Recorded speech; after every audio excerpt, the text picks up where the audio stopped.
તાલેગંજમાં ઝાટકા મસીને બે સગા ભાઈઓનો ભોગ લીધો, પરિવારમાં માતમ। બનાસકાંઠા જિલ્લાના ડીસા તાલુકાના તાલેગંજ ગામમાં આજે એક અત્યંત કરુણ ઘટના સામે આવી છે। ખેતરમાં રક્ષણ માટે લગાવવામાં આવેલા ઝાટકા મશીનના જીવલેણ કરંટની ઝપેટમાં આવી જતા બે સગા ભાઈઓના કમકમાટી ભર્યા મોત નીપજ્યા છે। આ દુર્ઘટનાને પગલે સમગ્ર રબારી સમાજ અને ગામમાં શોકનું મોજું ફરી વળ્યું છે। મળતી માહિતી મુજબ તાલેગંજ ગામની સીમમાં આવેલા ખેતરમાં વન્ય પશુઓથી પાકના રક્ષણ માટે ઝાટકા મશીન લગાવવામાં આવ્યું હતું। આજે અચાનક એક ભાઈ આ મશીનના વાયરોમાં વહેતા વિદ્યુત પ્રવાહની અડફેટે આવી ગયો હતો। તેને તડપતો જોઈ નજીકમાં જ હાજર રહેલો બીજો સગો ભાઈ તેને બચાવવા માટે દોડી ગયો હતો।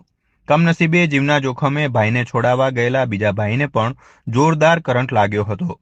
જોતજોતામાં બંને ભાઈઓ કરંટની ચુંગાલમાં ફસાઈ ગયા હતા અને ઘટના સ્થળે જ બંનેના પ્રાણ પંખેરું ઉડી ગયા હતા। એક જ પરિવારના બે આશાસ્પદ જુવાનજોત દીકરાઓના મોતથી